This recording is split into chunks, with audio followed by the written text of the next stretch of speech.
Al-Iman TV. Assalamualaikum warahmatullahi wabarakatuh. Alhamdulillahirrabbilalamin. Wassalatu wassalamu ala ashrafil anbiya al-mursalin Nabiyyina Muhammadin wa ala alihi wa ashabihi ajma'in. Wa la hawla wa la quwwata illa billahi rabbil alamin. Asyhadu an la ilaha illallah wahdahu la syarika lah. Asyhadu anna Muhammadan abduhu wa rasuluh. Allahumma salli wa sallim wa barik ala nabiyyina Muhammad wa ala alihi wa ashabihi wa man sara ala nahjihi ila yaumiddin. Amma ba'd.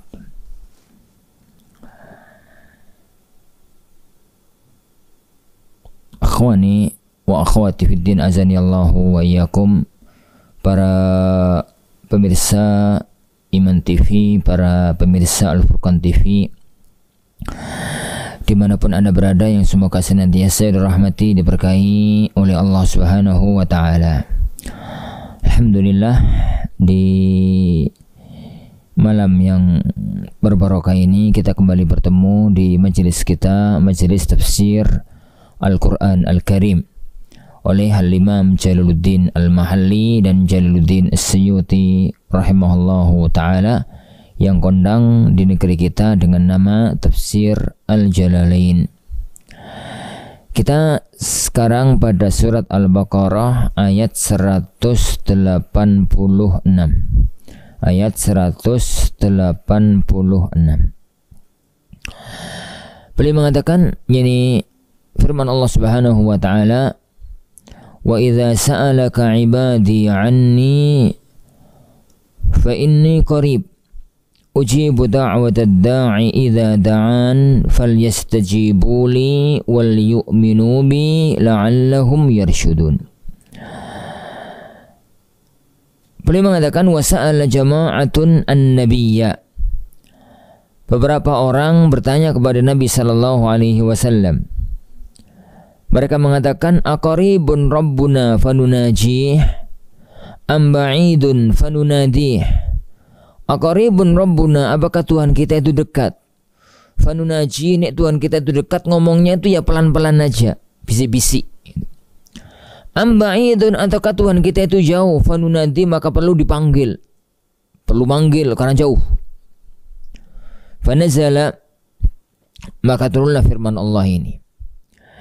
Jadi ada beberapa sahabat itu tatkala disampaikan bahwa Allah itu fauqal arsy istawa, istiwa tinggi di atas arsy, dan arsy itu di atas langit yang nomor 7. Bayangannya Allah itu tinggi banget, jauh gitu. Di satu sisi ada ayat-ayat yang menunjukkan bahwasanya Allah itu sangat dekat. Wa huwa ma'akum, Allah itu bersama kalian, dekat gitu. Lah sebenarnya itu gimana? Allah itu jauh apa dekat? Gitu. Akhirnya mereka lapor, tanya sama beliau sallallahu alaihi wasallam, aqaribun rabbuna fanunaji am ba'idun fanunadi. Allah itu dekat atau jauh? Kalau dekat kita bisik-bisik, kalau jauh kita panggil. Fanazala, maka turunlah firman Allah Subhanahu wa ta'ala, wa idza sa'alaka 'ibadi 'anni fa inni qarib. Wa idza sa'alaka, Nabi bila bertanya kepadamu wahai Muhammad, ibadi, para hamba-hambaku, 'anni, tentang aku, jawaban fa inni qarib, aku itu dekat, aku itu qaribun, dekat. Minhum, dengan mereka, tapi bukan dekat secara fisik. Qaribun bi'ilmi, dekat dengan pengetahuanku. Aku mengetahui semua yang terjadi pada mereka. Aku mengetahui semua yang mereka lakukan. Karena secara zatnya Allah Subhanahu wa ta'ala, Allah Subhanahu wa ta'ala itu bertempat tinggi di atas arsy.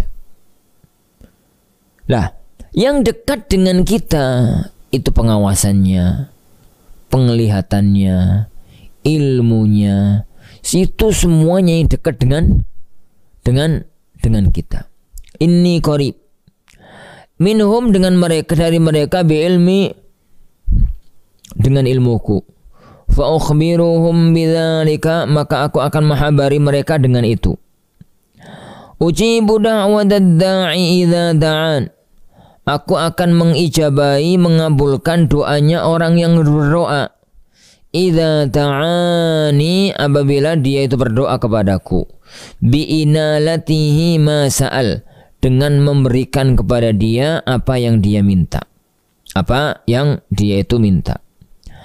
Maka kalau memang aku itu memberikan apa yang dia minta, wal yastajibu li, boyo mereka itu gantian, mereka itu mengabulkan untukku. Du'ai, mengabulkan panggilanku. Yani bita'ati, agar dia itu menjalankan ketaatan. Wal yu'minu bi, dan hendaknya mereka itu beriman. Ayyudawimu alal iman, dan mereka itu langgeng di atas keimanan, karena mereka sudah beriman, istiqamah di atas keimanan bi, kepada diriku. La'allahum yarsyudun, semoga mereka itu yarsyudun, maknanya yahdadun, mendapatkan jadi petunjuk. Para ikhwatin azanillahu wa iyyakum, ayat-ayat yang semacam ini perlu kita jadikan moto hidup, bahwasanya kita itu dekat dengan Allah Subhanahu wa taala, selalu mengawasi kita, tahu apapun yang kita lakukan, maka gantungkan hidup kita itu dengan Allah. Jangan gantungkan hidup kita itu dengan sesama. Kadang-kadang kita itu lebih percaya kepada benda-benda yang ada di bumi ini. Kita itu misalkan jadi wis punya CCTV, iso mengawasi semua isi rumah, itu mantep, marem gitu. Kapan sesekali lihat itu marem, mantep gitu. Tapi kita itu ada telepon dengan keluarga-keluarga yang jauh, itu mantep gitu, karena terasa dekat kan, iso ngomong, iso bicara, iso ini, iso konsultasi, iso guyon dan macam-macamnya. Ada yang jauh lebih dekat, ada yang jauh lebih dekat. Dialah Allah Subhanahu wa taala, bukan dengan zatnya, tapi Allah Subhanahu wa taala dekat dengan kita dengan ilmunya. Apapun yang kita lakukan Allah itu tahu. Apapun yang kita butuhkan Allah itu tahu. Beda dengan semua teman-teman kita yang deket-deket di apa yang ada dalam hati kita, itu mereka nggak tahu. Sedangkan Allah Subhanahu wa taala mengetahui sampai pun yang masih ada dalam jadi hati kita. Lah, Allah itu berjanji, ujibu da'watad da'i, Allah itu pasti akan mengabulkan permohonanku. Allah Subhanahu wa taala itu pasti akan mengabulkan doanya orang yang berdoa. Tapi di sana ada syarat. Di sana ada syarat. Yang kepingin doanya dikabulkan oleh Allah, maka ya boyo yang benar. Kalau Allah itu menyeru, kalau Allah itu memerintahkan, kalau Allah itu minta sesuatu, ya boyo dijalankan. Makanya kemudian Allah mengatakan fal yastajibu li, hendaknya mereka itu mengijabahi apa yang untukku. Wal yu'minu bi, dan mereka tetap istiqamah di atas keimanannya. La'allahum yarsyudun, semoga dengan itu mereka itu menjadi orang-orang yang mendapatkan petunjuk. Jadi para ikhwah yang dimuliakan Allah Subhanahu wa taala, begitu gambaran permasalahan yang ada. Jadi Allah itu dekat dengan kita. Tatkala kita itu berdoa kepada Allah Subhanahu wa taala, jangan pikir doa kita itu nanti dikabulkan oleh Allah atau tidak. Allah itu sudah janji, dan Allah itu tidak akan pernah mengingkari janjinya. Sedangkan kalau gak dikabulkan pun, seandainya gak dikabulkan, itu juga sudah satu kemuliaan, karena doa itu sendiri berpahala. Doa itu sendiri satu jenis ibadah. Makanya dulu para salafun saleh mengatakan, la yahumuni yani al-ijabah, aku tuh gak peduli doaku itu dikabulkan atau tidak. Yang aku pedulikan adalah bagaimana aku itu tetap berdoa kepada Allah, karena doa itu dikabulkan oleh Allah Subhanahu wa taala. Begitu kita cara bermuamalah dengan Allah, nggak usah terlalu diributkan apakah Allah itu nerima tidak nerima, ini itu urusan Allah Subhanahu wa taala. Yang penting kita itu sholat dengan menjalankan semua yang bisa kita jalankan semampu kita. Yuk tata carani, yuk gerakani, yuk bacaani, yuk khusyu'i, yuk ikhlasi. yo ini, yo itu, semuanya dijalankan. Lah setelah itu serahkan urusan kepada Allah Subhanahu wa taala. Orang punya harta, itu hati ini ya ikhlas.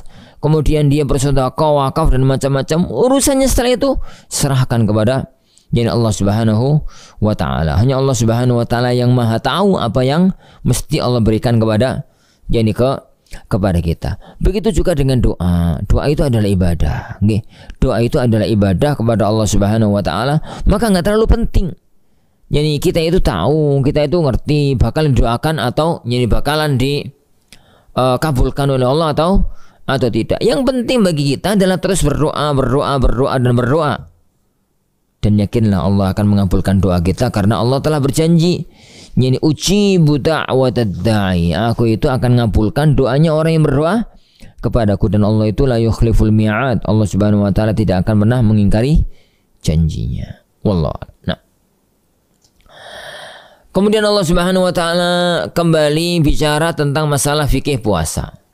Sebelumnya masalah fikih puasa, setelahnya mengenai masalah fikih puasa, di tengah-tengahnya diselati tentang ayat yang berkaitan dengan masalah doa. Apa kira-kira hikmah? Satu isyarat yang kuat kepada kita bahwa di dalam ibadah puasa itu ada syariat doa yang agung. Dan di dalam ibadah puasa itu doa lebih akan diperhatikan dan dikabulkan oleh Allah Subhanahu wa taala. Ini kenapa? Karena Allah Subhanahu wa taala menjadikan ayat doa itu di sela-sela di tengah-tengah ayat tentang masalah puasa. Dan seandainya bukan karena ada kaitan yang khusus antara puasa dan sholat, itu tidak akan dilakukan oleh Allah Subhanahu wa taala. Nah, kita lanjut. Allah Subhanahu wa taala melanjutkan firman-Nya, wa uhilla lakum lailatas siyamir rafathu. Uhilla lakum, dihalalkan untuk kalian, lailatas siyam, pada malam hari puasa Ramadan, pada malam hari puasa. Ar-rafathu, apa itu rafath? Bima'na al-ifdha'u ila nisaikum bil jima'. Yes, gampang-gampangane jima dengan istri-istri kalian. Halal bagi malam hari puasa, halal untuk kalian di malam puasa untuk jima dengan istri-istri kalian.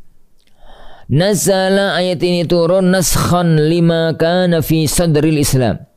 Ayat ini turun menghapus hukum yang ada di awal-awal masa Islam. Loh, apa itu?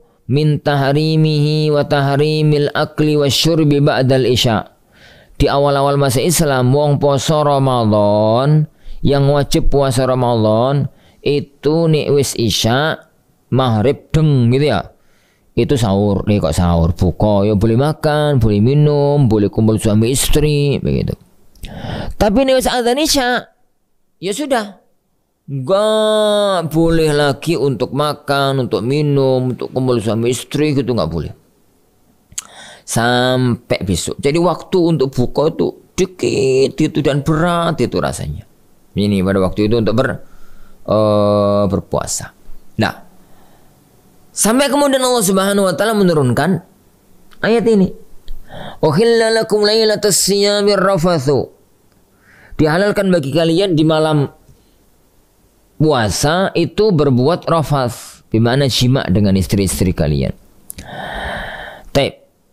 Hunna libasul lakum wa antum libasul lahunna. Kenapa kok halal? Iya toh, kan istri-istri kalian itu ibarat pakaian untuk kalian, dan kalian itu ibarat pakaian untuk istri-istri kalian. Itu kinayatun an ta'anukihima, bentuk kinaya keduanya itu pelukan. Aw ihtiyaji kulli minhuma ila sahibihi, atau masing-masing dari keduanya itu butuh terhadap yang lainnya. Sampai Allah Subhanahu wa taala itu menggambarkan, lah kalian itu wahai para wanita, istri-istri kalian itu adalah pakaian untuk kalian, dan kalian pun pakaian untuk istri-istri kalian. Apa maknanya? Allah menggambarkan kehidupan rumah tangga itu indah sekali dalam ayat ini. Allah Subhanahu wa taala menggambarkan kehidupan rumah tangga itu indah banget dalam ayat ini. gambaran itu Allah menjadikan suami istri itu pakaian. Lah fungsi pakaian itu kan pertama nutup aurat. Ya, pertama fungsi pakaian itu nutup aurat. Nutup aurat. Jadi pertama fungsi pakaian itu adalah nutup aurat. Artinya suami istri itu saling nutup aib, saling nutup aurat, saling nutup cacat. Karena tidak ada loh manusia di muka bumi ini nggak punya cacat. Dan orang yang paling ngerti cacatnya kita itu adalah orang yang terdekat dengan kita. Dan orang yang terdekat dengan kita itu adalah istri kita, suami kita. Itu orang yang paling dekat. Yang lainnya tuh konco kelas, konco kantor, konco dagang. Itu ngerti ini kan sebentar-sebentar. Tatkala di kantor, tatkala di ini, tatkala itu. Tapi kalau yang ngerti segalanya, ngerti total tentang siapa kita adalah istri kita. Kita terhadap istri kepada kita. Ternyata ini, semacam itu. Nah, yang kedua. Fungsi dari pakaian itu melindungi dari panas dan dingin. Begitu juga dengan suami istri. Suami melindungi wanita, istri melindungi kehormatan suaminya. Jangan malah dibongkar. Bongkar aibnya, bongkar ini, bongkar itu dan macam-macamnya. Yang ketiga adalah fungsi estetika, fungsi keindahan, kerapian, ketenangan, gitu. Dan itu yang harus ada. Jadi pada 3 unsur itulah Allah membahasakan hunna libasul lakum wa antum libasul lahunna. Alimallah annakum kuntum takhtanun. Allah Subhanahu wa taala mengetahui kalian itu berkhianat. Ay takhununa, berkhianat, melanggar. Anfusakum, pada diri kalian sendiri, bil jima'i, untuk melakukan jima' lailatas siyam, pada malam-malam yani Ramadan. Wa qa'adzalika li Umar wa ghairihi, itu terjadi pada Umar dan yang lainnya. Wa'tadzaru ilan nabiyyi, lalu mereka itu minta uzur kepada Nabi sallallahu alaihi wa ala alihi wasallam. Fataba alaikum, maka Allah itu akan menerima taubat kalian. Qabila taubatakum, Allah itu akan menerima taubat kalian. Wa'afa ankum, dan Allah akan mengampuni kalian. Maka fal'an, sebelum fal'an ini ayat ini menunjukkan kepada kita, ini ayat ini menunjukkan kepada kita bahwa dulu di awal-awal masa Islam itu terlarang. Itu terlarang, kemudian dibolehkan. Jadi kemudian dibolehkan. Pada waktu masih terlarang itu ada banyak beberapa sahabat itu yang nggak kuat. Yang nggak kuat makan cuma maghrib sama isya, minum cuma maghrib sama isya. Kalau kepengen sumur suami itu juga cuma maghrib sama isya, itu ya berat. Waktunya mepet. Jadi kemudian ini dan itu berat. Lah, kalau memang kondisinya itu jadi semacam itu berat gitu ya, maka Allah Subhanahu wa taala itu mengatakan alimallah annakum kuntum takhtanun. Allah itu Maha tahu kalian itu butuh. Jadi kalian itu butuh. Kuntum takhtanun fusakum. Mana tadi? Wa taba alaikum, Allah menerima taubat kalian. Qabila taubatakum wa afa ankum, Allah akan mengampuni kalian. Fal'ana, maka sekarang idza ahallallahu lakum, idza ahalla lakum, tatkala Allah sudah menghalalkan itu, pokoknya malam hari berarti boleh. Maka basyiruhunna, silahkan kalau kalian mengumpul istri-istri kalian, jami'uhunna, yani wabtahu utlubu ma kataballahu lakum. Carilah apa yang carilah apa yang Allah tetapkan untuk kalian. Ai abahahu, yang Allah bolehkan untuk kalian. Minal jima'i, dari jima'. Au qaddarahu minal walad, dari anak. Wa kulu washrabu, dan silakan makan, silakan mungkin ini masalah yang lain. Jadi intinya bahwa intinya bahwa ayat ini menghapus satu hukum yang berlaku di awal Islam. Hukum yang berlaku di awal Islam yaitu bahwa orang yang puasa itu ba'da isya nggak boleh makan, nggak boleh kumpul sama istrinya. Wallahu a'lam. Nah,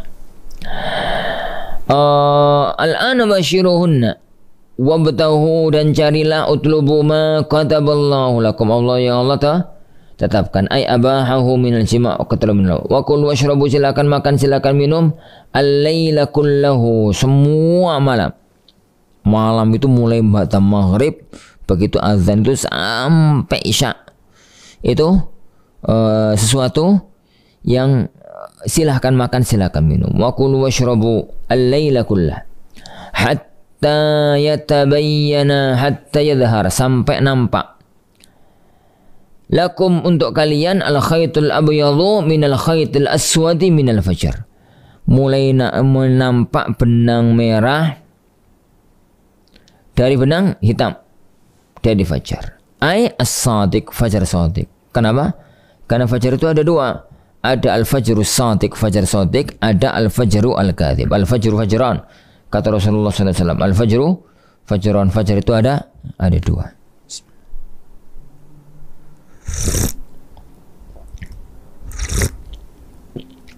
Fajar yang pertama namanya fajar dusta, fajar kadhib. Fajar yang kedua namanya fajar sadiq. Beda antar keduanya itu 3. Kalau fajar kadhib bentuknya itu kayak apa? Anunya serigala.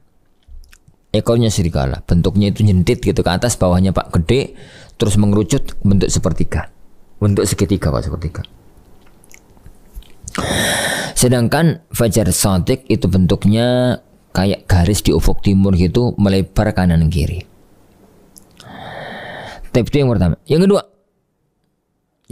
kedua, kalau fajar kadhib setelah muncul fajar terus gelap lagi. Sedangkan dalam fajar sadiq setelah muncul terang itu terus diikuti dengan tambah terang, terus terbenam, terus hilang, kembali gelap total. Yang ketiga bahwa fajar sadiq itulah penentu hukum-hukum yang berkaitan dengan waktu fajar. Kalau fajar kadhib itu nggak ada hukum apapun yang berkaitan dengan waktu tersebut. Nah, makanya Allah Subhanahu Wa Taala mengatakan silakan makan, silakan minum. Yani lakumul khaydul abyadu minal khaydil aswadi minal fajr. Benang merah, benang putih dari benang putih, benang hitam dari fajar. Ayat as-sadiq. Bayanil khaytil abyadi, sebagai penjelasan dari benang yang warna putih. Wa bayan al-aswad, dan penjelasan dari benang warna hitam. Itu mahluf. Ay minal lail, pada waktu malam. Berarti jika barokan adalah pada waktu malam tersebut. Syabbaha ma yabdu minal bayadi wa ma yamtaddu minhu minal ghabashi bihawzain. Jadi Allah menyerupakan antara yang nampak dari warna putih dan yang kabut itu dengan 2 benang. Abyad wa aswad fil imtidad. Jadi ada yang keputihan, ada yang kehitaman, memanjang. Bukan ya, memanjang. Ufuk timur itu dari utara selatan itu ada sinar yang semacam itu, dan itu adalah tanda bahwasanya telah terjadi fajar. Telah terjadi fajar. Nah, para ikhwah yang dimulakan Allah Subhanahu wa taala. Nah, summa atimmus siyama, kemudian sempurnakan puasa. Minal fajri thumma atimmus siyama, sempurnakan puasa minal fajri, dari waktu fajar. Dari waktu fajar ilal lail, sampai malam hari. Ai ila dukhulihi bi ghurubis syams, sampai masuk malam dengan melihat tenggelamnya matahari. Jika matahari sudah tenggelam, tanda bahwasanya malam itu telah masuk, tanda bahwasanya orang itu boleh berbuka. Nah, thumma atimmus siyama ilal lail ay ila dukhulihi bihurubis syams. Wala tubashiruhunna, kalian tuh jangan ngumpuli mereka, ay nisa'akum, istri-istri kalian. Wa antum akifuna fil masajid, tatkala kalian tuh sedang i'tikaf di masjid. Kenapa? Karena i'tikaf itu tidak boleh melakukan tindakan semacam itu. I'tikafnya batal. Akifuna fi masajid, kalian itu i'tikaf di masjid. Muta'alliqun bi'akifun fil masjid, berkaitan dengan akifun. Nahyun liman kana yakhruj wa huwa mu'takif. Ini larangan bagi orang yang keluar dari tempat i'tikaf dan dia itu i'tikaf, fa yujami imra'atahu wa ya'ud, dia itu kemudian ngumpuli istrinya di rumah kemudian balik ke tempat i'tikaf. Itu enggak boleh selama waktu i'tikaf. Tilkal ahkam al-madhkurah, itu hukum-hukum yang disebutkan tadi, hududullah, adalah hududullah, batasan dari Allah Subhanahu wa ta'ala, hukum-hukum ketetapan dari Allah, haddaha li'ibadihi, yang Allah memberikan batasan itu kepada para hambanya, liyaqifu indaha, untuk berhenti di sini, jangan dilebihkan, jangan melebihi dari batas syariat yang ada. Nah,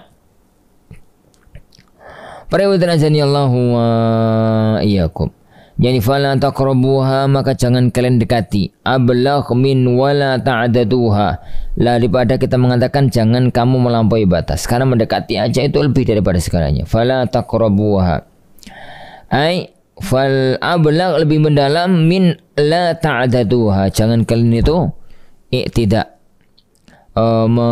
melakukan tindakan melampaui batas. Al mu'abbar bihi fi ayatin ukhra, yang disebutkan dalam ayat yang lain.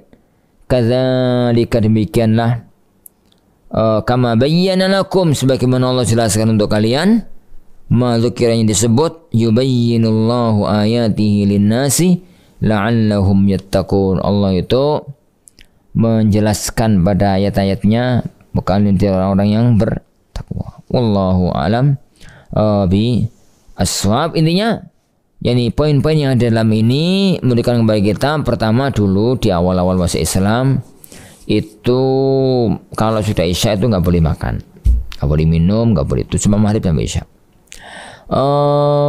Yang kedua itu nggak kuat dilakukan oleh para sahabat sehingga mereka minta keringanan, Pak Umar dan yang semisalnya. Yang ketiga, yani ayat ini memberikan kepada kita bahwa Allah Subhanahu wa ta'ala itu Maha mengetahui terhadap apapun yang kita lakukan. Apapun yang kita lakukan. Yang berikutnya, hadis ini, ayat ini memberikan kepada kita bahwasanya namanya puasa itu dari terbit fajar sampai tenggelamnya matahari, karena itu subuh. Jadi karena waktu subuh. Wallahu alam. Dan yang terakhir berkaitan dengan hukum i'tikaf, yani yang mana orang itu tetap di masjid dan hal-hal yang berkaitan. Wallahu alam. InsyaAllah subhanahu wa ta'ala ini kita pelajari, kita lanjutkan pada waktu yang akan datang bi'idzni rabbina tabaraka wa ta'ala. Kita masuk pada firman Allah, wala ta'kulu amwalakum bainakum bil batil. Nah, baik, sallallahu wasallam wa baraka Muhammad. Assalamualaikum warahmatullahi wabarakatuh. Dukung channel kami dengan like, subscribe, dan aktifkan notifikasi agar kamu tidak ketinggalan video-video menarik lainnya.